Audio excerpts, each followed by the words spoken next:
Hello, BookTube, and welcome back to Epic Comic Book Wednesday. This is a world's finest collaboration between Michael K. Vaughan and myself, where we talk about comic books on Wednesdays. He picks what we'll talk about, and it can be anything. A character development, a run on a book, a reprint initiative, whatever it is. This particular time, he has chosen to follow up on a common thread from last time and pick a two-part story. And of course, I'm wearing my Donegal scarf knitted for me by Hannah at Hannah's Books as a tribute to the fact that Hannah really loves these comic book videos. She can't get enough of them. And the two-part comic book story that we're dealing with this time around is, on the surface, very different from the one we did last time. Last time we did a two-part, the very first two-part story from Batman in the 1930s. And this time we're doing a two-part story from Marvel Comics 40 years later, in the 1970s, starring Spider-Man. So you would think those would be radically different, but they have something in common apart from being a two-part story, and that is werewolves. Because Michael K. Vaughan loves the pulps and monster comics. He may be the only person left alive who unpretentiously loves both of those things. So we are dealing this time around with the introduction of a character called Man-Wolf. But before we get to that two-parter, we have to go a little bit further back in time in Spider-Man continuity. Because the character who's affected, we'll lay the scene a little bit here. Spider-Man, of course, as you all know, is a young man named Peter Parker, who, when he was a teenager, when he was 15 years old, was bitten by a radioactive spider. And instead of that being nothing, because the amount of radioactivity the little spider can hold is not going to hurt you, or instead of that killing him, which was what a lethal radiation dose would do, instead it gave him superpowers. And not just any superpowers, it gave him vaguely spider-like superpowers. That doesn't make any sense at all, but it nevertheless happened. He got what Stan Lee loved to call the proportional strength and speed of a spider. Spiders as insects are extremely strong. They're extremely strong for reasons. It's not just because they're spiders. There's physics involved that doesn't apply to a human body, but nevertheless, Spider-Man, Peter Parker, gains super strength and a degree of super speed. Super strength enough to lift over 10 tons. Speed enough so that he can, with a little bit of warning, dodge a bullet from a certain distance. And the warning comes from something that he also got from that irradiated spider, a spider sense. A vaguely precognitive ability to know when danger is nearby. Danger to him is nearby. I don't know how many spiders you've killed in your life, but I've killed enough of them. I'm not allowed to kill them anymore. My surly houseboy will not let me kill bugs anymore when they venture into the house. Instead, I'm supposed to patiently coax them onto a piece of paper and relocate them outside. But once upon a time, the standard response to a spider in the house was to smash it dead. And I can say without fear of contradiction that spiders do not have a spider sense. They don't know when danger is coming. Considering that their brain is 2 neurons instead of 1, and my brain is a gigantic megawatts of neurons, it's pretty easy to outwit a spider. Nevertheless, I don't do it anymore. I don't show them any ill will anymore at all. I let nature take its course. I guarantee you that you have populations of spiders in your home right now. Not just one spider, and not just one kind of spider, but populations of them that prey on each other. So Peter Parker gets those abilities, and he goes out into the world, and he fights crime with those abilities. And he also gets a job. He needs money. He gets a job. First, he lives with his aunt, and he lives with her for a long time. But once he graduates from high school, and he does graduate from high school, he doesn't stay in high school forever. He graduates from high school, which is something Superboy would not have done. Once he graduates from high school, he wants to go to college, he wants to get a job. He gets a job as a freelance photographer for the Daily Bugle in Manhattan. A powerful newspaper run by a man named J. Jonah Jameson, who hates Spider-Man. And we're not ever really all that clear on why he hates Spider-Man. He thinks he's a phony. He thinks all superheroes are phonies. He doesn't like them at all. It's not until decades and decades later, with a miniseries called Marvels, that we get a little hint as to why J. Jonah Jameson would hate superheroes. But the point is that he does. And the irony that Stan Lee likes to milk in these issues is that J. Jonah Jameson is hiring Peter Parker to take pictures of Spider-Man, not knowing that they're the same person. And Spider-Man has all sorts of adventures in those early issues. And those early issues, a lot of them are drawn by Steve Ditko, and his Spider-Man is awkward and weird and ungainly. But there's an opportunity missed, huge opportunity missed, that isn't taken up again until decades later with the introduction of a separate comic book continuity called the Ultimate Line. The Ultimate Line's, not their most critically lauded title, but their fan favorite title was the Ultimate Spider-Man, in which Spider-Man's origin is rethought from the beginning. It's rethought all the way up. And it's a little more obvious what should have been obvious in all these early issues of Spider-Man to anyone who's watching him, to any of these supervillains, to any of the cops, to J. Jonah Jameson himself. Anybody watching Spider-Man out in the world should immediately have said, well, I don't know who this person is, but I know he's a kid. I know he's not an adult.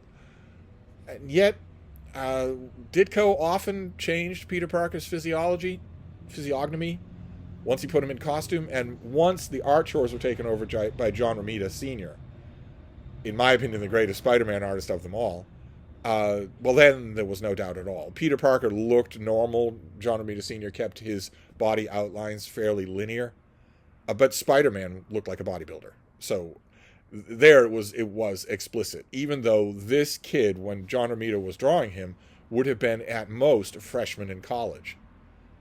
And if you look like Spider-Man does in his spandex when you're a freshman in college, you're going to be drawing a lot of attention to yourself when you're not in spandex. There's no way to hide that. Nevertheless, we've got off on some sort of tangent here. We have to go back to that Spider-Man because J. Jonah Jameson has a son of whom he is very proud, John Jameson. The J naming motif seems to apply. He has a son named John, who is an astronaut. And we learn that in Spider-Man #1. So John Jameson has a long history with the book, but it's not until much later that something odd happens to John Jameson. He is exposed to spores from Jupiter, the planet Jupiter. And they have what later writers in Marvel would refer to as a mutagenic effect on him. He sprouts muscle and becomes super strong and super invulnerable. He can't do anything else. He doesn't have any other powers. He's not particularly super fast. He can't fly, although he can leap enormously, like the Hulk. He's probably bulletproof. And super strong, at least as strong as Spider-Man, probably stronger. And we learn about that adventure in this big thing. The Spectacular Spider-Man #1. The first big digest issue that Marvel Comics did. This was $1.50 for a comic book. Back when it came out in 1974. I had to convince the guy who ran the dry goods store to get this thing. He said, I don't know what this is. This is some sort of... We were looking at an order form, and he was saying, is this some sort of bundle? Why is it so expensive? I said, no, it's not a bundle. It's a bigger size comic book. You'll need to put it on the rack behind the magazines. Otherwise, it'll just droop over. And there's no way it'll fit on the spinner rack. And he asked his usual question. Well, is it going to sell? I said, yeah, it's going to sell. Order 2. I'll buy 1. Somebody else will buy the other one. But that was a lot of money. That was my whole allowance for the week. If I had been alive back then, which of course I wasn't. But in this issue, we get the story. The birth of a superhero is what it's called. Fairly ungainly format. The pages are falling apart. They're moldering. But we see the transformation of John Jameson. He has no control over what he's doing. This is great artwork by John Romita.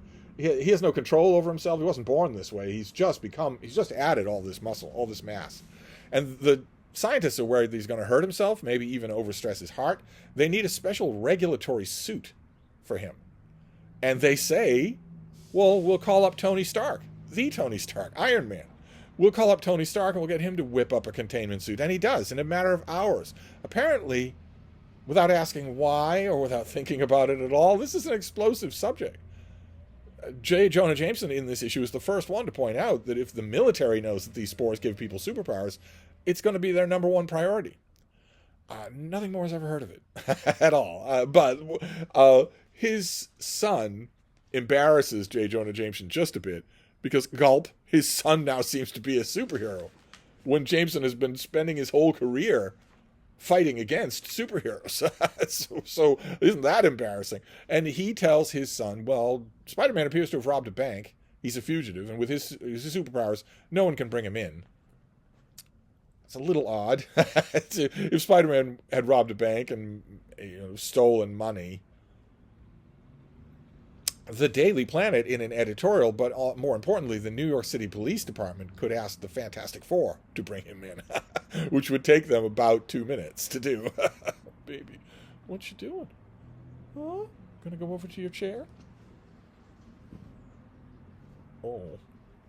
Huh? What are you gonna do? You gonna go over there? It's a long journey. You can do it, baby. Go ahead. You can do it, Frida. There you go. Nevertheless, we're a little siloed here in this comic, and John Jameson goes out looking for Spider-Man, and they find each other, and they fight each other. These are kind of, see the sound effects?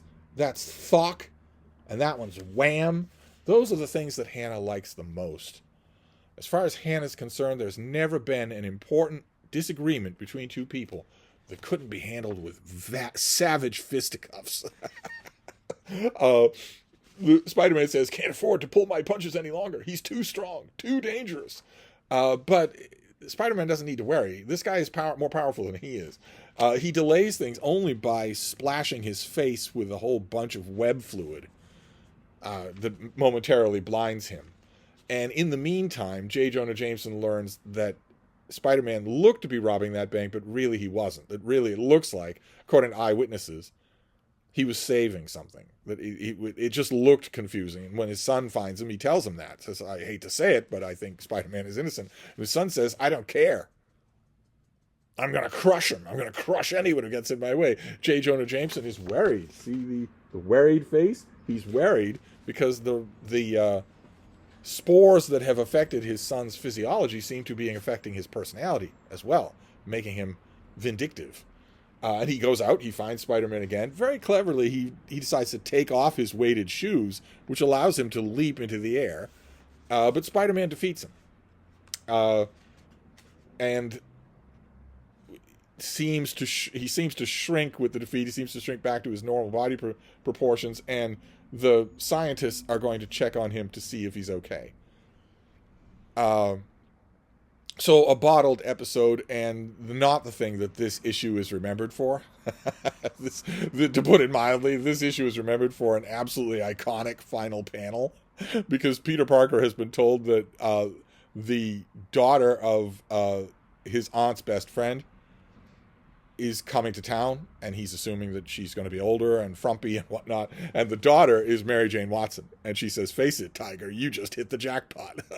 That is absolutely iconic, far more so than the superhero debut of John Jameson. And then we can put this awkward thing away, because it's a weird size to hold. That brings us to the comic book reprint format that is the basis for Epic Comic Book Wednesday, Marvel's Epic Comic Book line.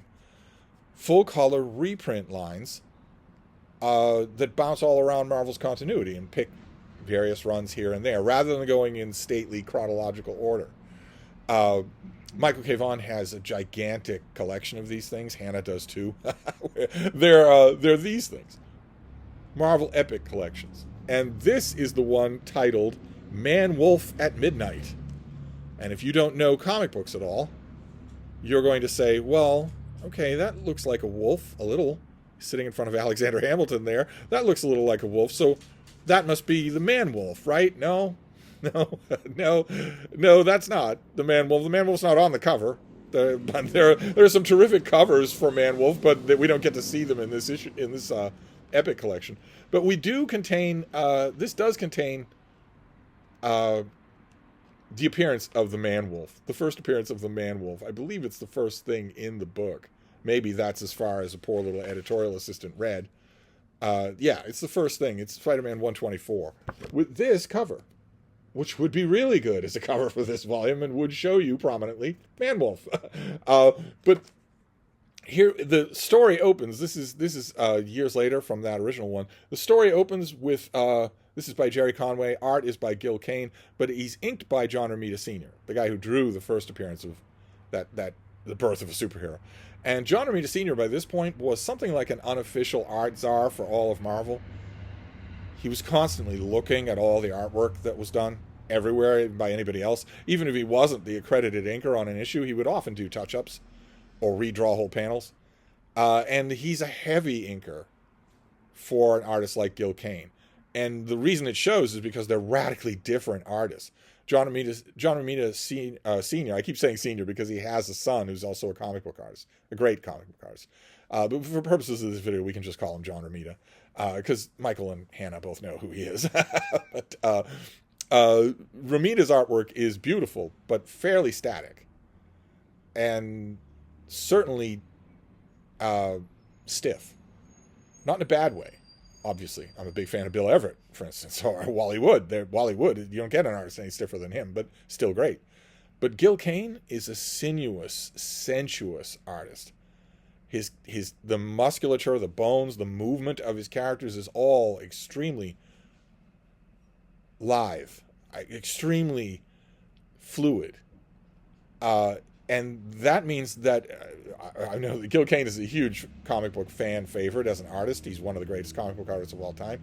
And John Romita is too. And he's also an incredibly reliable inker. But an editor should have seen, well, these two don't work together at all. The styles don't go together at all. Nevertheless, Gil Kane does the artwork here, but it's John Romita who does all the inking, and he does a fairly heavy job. He's listed as an inker along with T. Mortellero. I want someone to show me photographic evidence of John Romita and T. Mortellero in the same room together at the same time. Let's just put it that way. Here we have Spider-Man stealing a newspaper. To start off with. He doesn't drop any coins this time around. Often he does. But this time he doesn't. I've never understood that at all. A favorite gimmick from Spider-Man artists is to have him webbing a paper up into his hands and then webbing down the 25 cents for the paper instead of walking up to the newsstand like a normal person and just paying. If you've got change on you, then why do it that way? But the reason Spider-Man is checking the paper is because of something that is also making a return appearance in this video. One thing that's making a return appearance is werewolves, because we had werewolves last time. Although they weren't really werewolves, and this one isn't really a werewolf either. The other thing that's making an appearance here is something that has not occurred on Epic Comic Book Wednesday for quite some time, and that is the Stan Lee virus. Something I call the Stan Lee virus. Stan Lee, when he took over the Marvel superhero run in the early 1960s, tried something new. And by new, I mean different from DC Comics, the home of all the real superheroes, Superman and Wonder Woman and Batman, and especially Superboy, his dog, and the Legion of Superheroes. And that's something new. He introduced two elements into superhero comic books. One was continuity, and the other was verisimilitude. So continuity means that what happened in the last issue, or 10 issues ago, it will still be true in this issue, and everyone will remember it as true. And verisimilitude means that if Spider-Man can't do something in issue number 10, then he still can't do that something in issue number 30. So we are told, it's pretty obvious in the early issues of Spider-Man that although Spider-Man has super strength, he doesn't have super duper strength. He can't lift a building. He probably can't lift a city bus. And also he's not invulnerable. It's just something that Stan Lee did not do. He just didn't give it to him. So if you punch him, he's going to bruise. And if you shoot him, the bullet's going to hit him. It's going to affect him. And you don't have, because Stan Lee introduced continuity and verisimilitude, you don't have some writer coming in and saying, well, Spider-Man's going to save the day by moving the Brooklyn Bridge. No. No. He's not able to do that. And these two issues, this two-parter where Man-Wolf is introduced, are overshadowed by the mother of all expressions of the Stan Lee virus. Because in continuity, just 10 days ago, Peter Parker's girlfriend, Gwen Stacy, was murdered by the Green Goblin on the Brooklyn Bridge. And also the industrialist Norman Osborn, the father of Peter Parker's best friend, was found dead.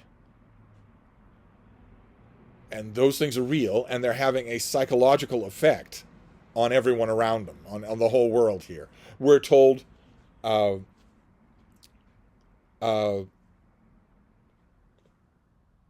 like, for instance, J. Jonah Jameson is back in this issue. These issues, for some reason, I don't know if it was Gil Kane or John Romita or maybe even the colorist, but these issues take place mostly in the rain. It's mostly raining for these issues.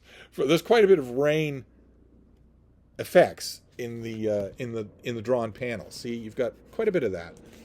Not so sure how problematic that is, since the tale rather dramatically relies on a clear, unobstructed full moon. But Jameson is saying, maybe you don't understand, Robertson. Norman Osborn was an associate of mine, a friend, if you want to get maudlin. He's been murdered, and that wall-crawler is responsible. I know it. That's more true than not, but Jameson doesn't know it. He just hates Spider-Man. They are arguing. He and his city editor argue all the time. When suddenly John Jameson shows up. There he is. Tall, wavy-haired dreamboat shows up. He is an astronaut still. He is one of the last men to make a moonwalk. And also, unbeknownst to the public, he has made a secret moonwalk. The U.S. government has done a secret moon launch. So first it was Jupiter, and now it's a secret moon launch. Frida, come here. Come up here. Come on. Come up here. Come on, you can do it. Come on. Don't jump down if it's a federal process to get you back up again. Come on. Come on. Come on, you can do it. Come on. Take a run and head start. There you go. There you go. Good girl. We'll get to the moonwalk that he's done. But he's not himself. Down she goes again. Okay. I have to do a Newt Rockney win one for the Gipper speech every single time she gets down to get her back up again, because she always wants to come back up again. And I think one time when I wasn't around, she tried to jump up and slipped and hit the couch instead of jumping up onto it. And anyway, John Jameson is not feeling himself. His father assures him it has nothing to do with your moonwalk. It's just the flu. That's all. And he introduces his girlfriend. And we see Spider-Man change back into Peter Parker and go to school, go to college, where no one knows what he's been through, or they do and they don't care. He says, they're watching me, wondering how I feel, wondering if they should say hello. That's Peter Parker, they're thinking. Isn't he the guy whose girlfriend was killed? And he's seeing all these people and imagining that they're staring at him. And that's bad enough. But it's not just these strangers, it's his friends. Mary Jane Watson, the person that was introduced in the final panel of that other John Jameson issue, is in this issue. She is in this issue the friend of Harry Osborn, the son of Norman Osborn and Peter Parker's best friend. She's his girlfriend. And there's Flash Thompson, the bully from Peter Parker's high school days, who is around. And they are wondering, they're asking Peter, and they're wondering out loud, how long are you going to be bothered by this whole death of your girlfriend? It's been 10 days. How long are you going to keep up this hermit routine? They're actually irritated with both him and Harry Osborn, who's lost his father. So it's not just strangers. It's also Peter Parker's friends who are acting oddly a-hole-ish. I mean, surely you get 2 weeks if your girlfriend dies, if your father dies. Surely you get 2 weeks of not being quite yourself, of not being the life of the party, not going out to the disco. But we cut the scene to John Jameson, who is definitely having trouble. It's not the flu. It's that he's a werewolf. He transforms into a wolf-like creature. This is Gil Kane artwork, but that is a... here, let me get you a picture of it again here. That is a John Romita design. John Romita could design things like nobody's business, just like nobody's business. We'd be well within your rights to go and get him to design something. especially a costume, but also a the way a character looks. He was terrific at it. I think probably the most dramatic example of that would be the character called the Falcon, who will be known to casual comic book readers or non-comic book readers from the Marvel Cinematic Universe movies. It was introduced as a costumed adventurer wearing green, and John Romita redesigned his costume into something wonderful, just an incredible, iconic 70s costume. This creature has a goal in mind. It is springing across rooftops, headed to J. Jonah Jameson's apartment, where it intends to attack him. At first, J. Jonah Jameson assumes it's a person in a costume. Then he realizes it's not when it's too late. And I don't know if you can make out what I'm talking about here. This kind of panel arrangement, Gil Kane does this all the time. Because his characters are so supple and flow so naturally, he can do a lot with a thin horizontal panel or a tall panel like this that another artist won't do. He's great and comfortable with perspectives like this, great and comfortable with all of this sort of thing, but I don't know if you're going to be able to make out with this panel how poorly meshed that is with John Romita just laying over the inking. This would have a lot more. You should be able to feel Jameson recoiling here. And because, I almost said Joe Sinnott, who's another inker very much like that, but because Romita is, I don't want to say strangling, because he's a great artist in his own right, but because he's formalizing the movement here, you don't quite feel it as much. Sorry, I'm getting sticky residue on my fingers from, I guess, where the price tag was on the back of this thing. Tell you what, we moved from this to this. How about we move from that to this, the way God intended? Okay, let's do that. Let's move from that to this. Hang on just a second while I effortlessly navigate to where I want to be, and then there will be no weird residue, there will be no sticky stuff, there'll be no anything like that. It'll just be exactly what I want to see in exactly the way that I want to see it. Isn't that nice? Isn't that really nice? Yeah, there we go. There's Man Wolf. So let's go back to where we were now that we're done futzing around with this thing. Jameson seems doomed. This thing is attacking him 10 feet away in his living room. But his salvation is resting on a coincidence. Because a few minutes ago, around the same time that Man Wolf was transforming and deciding in his bestial brain to kill J. Jonah Jameson, Peter Parker was coming to the same conclusion. He's out in the pouring rain. He's out in the rain, and he sees a newspaper headline blaming Spider-Man for, I think it's the death of Norman Osborn? Yeah. And he decides to smash the vending machine glass, pull out all the papers, and then he decides to go to J. Jonah Jameson's house, presumably to kill him. He says, "I'll show you a menace, Jameson. I'll show you a threat to public safety. You better just hope your insurance is paid up, because, mister, you're going to need it." And he just happens to get there right when Man Wolf is there, and naturally his protective instincts kick in, and they fight. And this is what I'm talking about for a Gil Kane page layout. This is what I'm talking about. Notice how the lines are not horizontal. Notice how much is happening on 4 horizontal decked panels. No other artist would do that. No other artist could do it. It's just amazing. It's just amazingly well done. It's a thrill to watch to watch Gil Kane do his stuff, even when he's got an inker I don't think is perfectly aligned with him. Now, you want perfect alignment? That would be John Romita Jr., inked by John Romita Sr. Oh my. A symphony of artwork that only happened a couple of times. The fight continues, but eventually the Man Wolf not only rakes his claws across Spider-Man's chest, keep in mind, he's not invulnerable, but also knocks him out on the floor. He's not invulnerable. You can do this. Yay for verisimilitude. The hero can be just beaten. Just beaten by a wild animal. And the Man Wolf makes its lunge for J. Jonah Jameson again, who is trying to call for help. And those of you who were born in the 21st century are saying, How is Jameson calling for help? It looks like he's doing something with a Playboy. No, that's not a PlayStation. That's a phone. This thing is a phone. He's actually calling for help. You needed to dial the numbers to do that. and then you had to wait for somebody on the other end to say, yes, Plaza 222. The man wolf naturally stops him before you could do that. That was not a thing you could do quickly. I'll dial 9-1, and then when I say, you hit 1. J. Jonah Jameson notices something when the man wolf is right up on him. The pendant that his son was wearing. And suddenly he puts 2 and 2 together and realizes that this thing is his son. And when Spider-Man comes to, he therefore notices a drastic change in J. Jonah Jameson's attitude. Jameson says, you're not going hunting for this thing. If you do, I'll tell everyone that you attacked me. You leave him alone.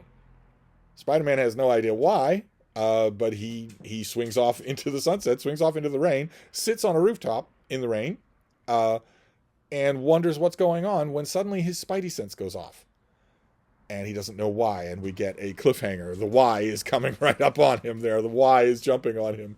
Then we get the letters column of this particular issue, which has a possibly fake name. The name certainly seems to imply that it's fake, and no address is given. And the letter is bemoaning not the death of Gwen Stacy, but the writer's use of that death.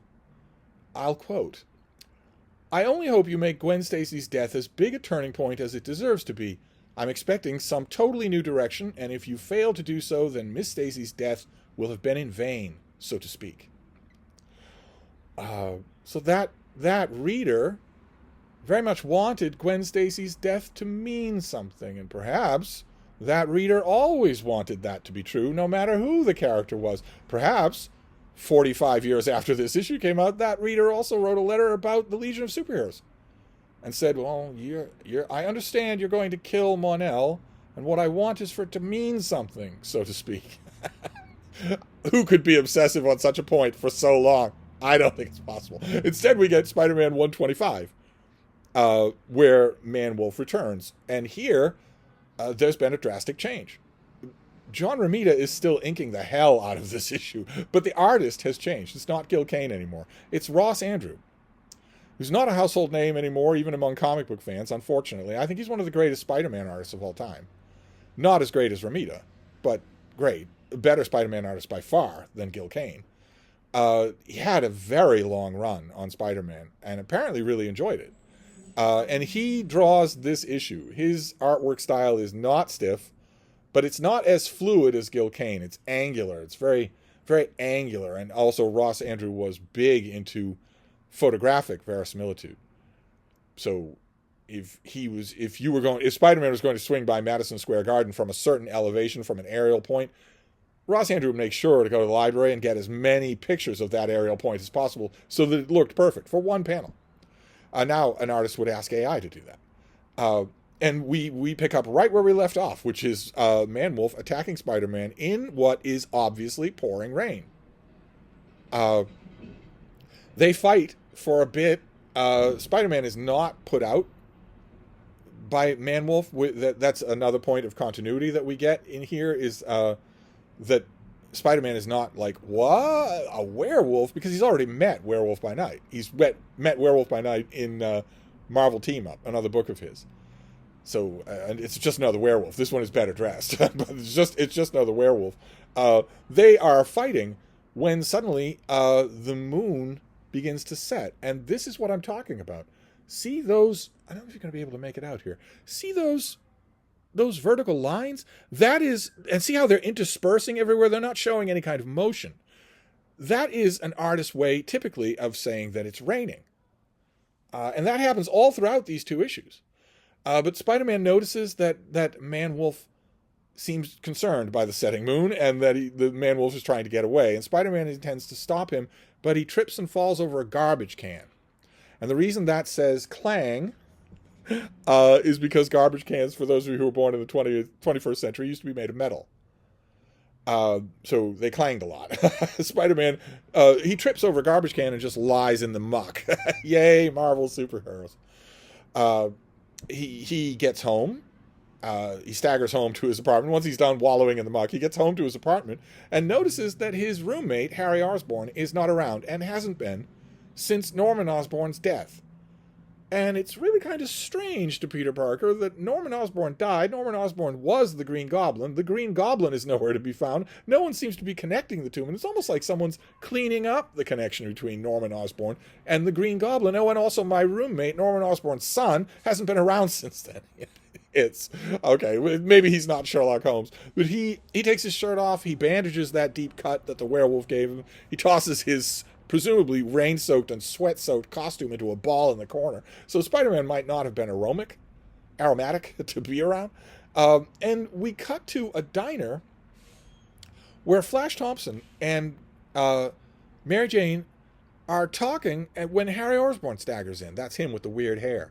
And they give him the same treatment that they gave Peter Parker. It's been a long time. I mean, honestly, it's been 10 days. Are you still moping? What on earth? What on earth? Why are these people such jerks? But we cut to J. Jonah Jameson. This is my proof, my visual proof, that those slashing vertical lines are rain, because you can see rain puddled everywhere here. So rain is pouring down in these two issues. And yet the full moon seems to have an effect on Man-Wolf. There's a part of me, of course, there was a part of me even in the 1970s that wished that these issues weren't like this. I would have preferred a stranger, more introspective few issues after Gwen Stacy's death. Peter Parker should be mourning. He shouldn't be putting on a Spider-Man costume and swinging around to punch villains. He should be mourning. If you really want verisimilitude, well, there's your chance. And it's not in here. Instead, it's all weird. But J. Jonah Jameson decides to go to his son's place to get an explanation. And he sees his son sprawled on the couch wearing that yellow uniform. So he now knows, beyond a shadow of a doubt, that his son is Man-Wolf. And John Jameson tells him the story about how he was on this secret government moon landing, classified, not known to the public. Those of you who are big fans of The West Wing will immediately remember the military space shuttle plotline. John Jameson is on the surface of the moon with his colleagues when he encounters a blood-red gem, and he decides to keep it for himself. He gets a friend of his to take it out of its case, and even though the friend is using an extremely careful, radioactivity-proof handling arm, he thinks it's okay to wear it as a pendant around his neck. These 4 panels right here contain 10 felonies. John Jameson would never see the light of day again as a free man. but he decides to wear it as a pendant. And when the full moon comes out, it transforms him into Man-Wolf. And sooner or later, he gets the point. He says at one point, I woke up next morning, found myself half naked in a rain-filled culvert. And he uses this radiation suit, this yellow radiation suit, to try to mitigate the effects of this thing, because he can't take it off. It's fused with his skin. The gem is fused with his skin. And J. Jonah Jameson, bless him, is sure that they can overcome this. He is sure that they can figure out a way around this. But it's... there are some interludes here. Spider-Man goes to the Daily Bugle, but there are police there with tear gas that they fire at him in the Daily Bugle offices.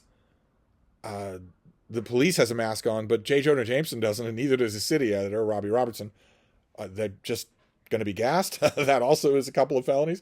And the other weird plot is that Peter Parker, staggering from the tear gas and the fall and whatnot, doesn't go to his own apartment. He staggers to Mary Jane's apartment. There he is, slacked out on her 70s-style beanbag chair until she tells him to leave. That, you look like you've been hit by a Mack truck and you've been really having a bad few days, but get out of here. If you're not going to be nice, get out. He's obvious. She doesn't know anything about Man-Wolf or anything, tear gas or anything like that. Although, to put it mildly, Peter Parker would reek. Minutes after having been tear gassed in a closed quarters, he would reek of it. But she doesn't know anything about that. As far as she's concerned, he is having a full-blown psychotic breakdown because of the death of his girlfriend. Showing up at her place, plopping on her beanbag, looking really like he's strung out or has been beaten up. She wouldn't. No person with a heart in their chest would act this way towards him, but she does. And we get to we transfer him back to John Jameson's apartment as the moon is coming out. So he's going to transform into Man-Wolf, who's wearing a yellow radiation suit costume with green highlights, which means that the colorist choice to have his girlfriend also wear that outfit is a little bit dodgy. Just a little bit. But he transforms into Man-Wolf and flees into the night. He does not kill J. Jonah Jameson. Instead, he flees into the night, and when his girlfriend, drives off, he sees her and leaps upon her. And the two of them fight again. Spider-Man hears her screaming, and the two of them fight again. And Man-Wolf is pretty powerful. I did not check ahead of time. The greatest book ever written, the official handbook of the Marvel Universe, the deluxe edition.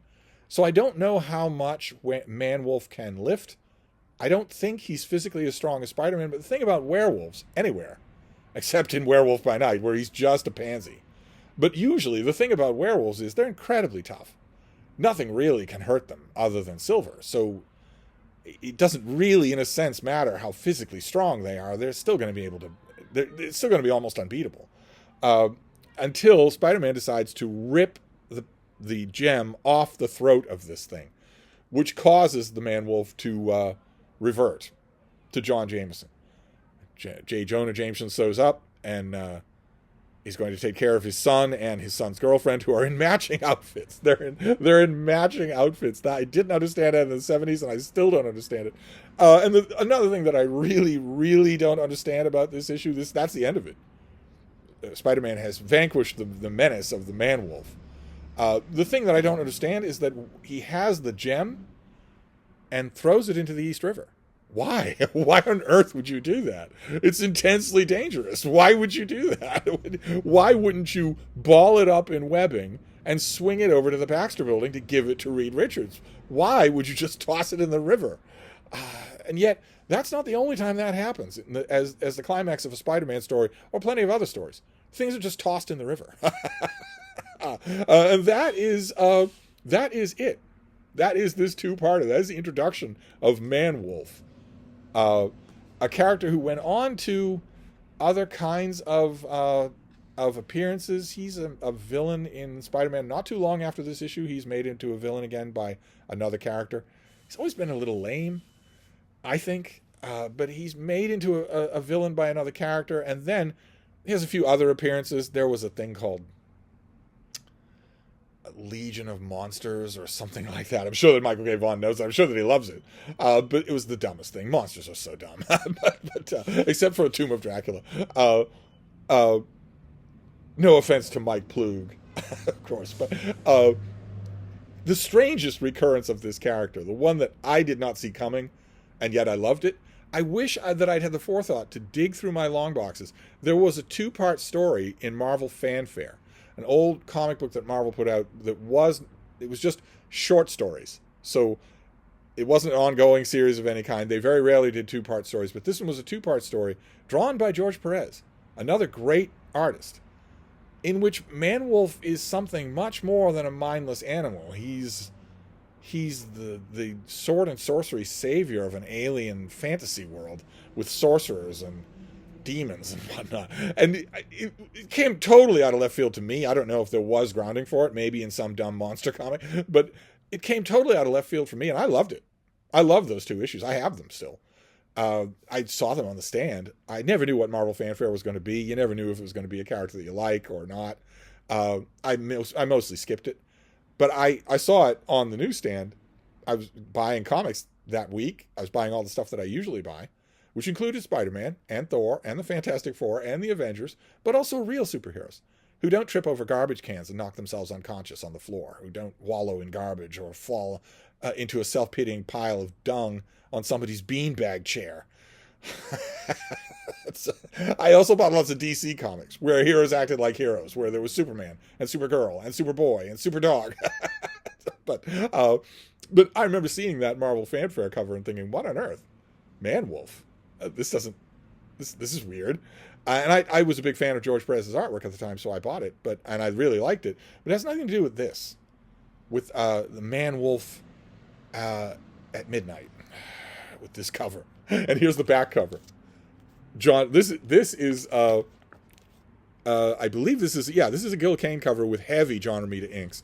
This is just John Romita, just classic John Romita. And notice who's not present on the back cover either. There's the Jackal, this guy. There's the Vulture. There's Mysterio. There, of course, is Dr. Octopus. Man-Wolf's not on the back cover either. Just inept. Just inept.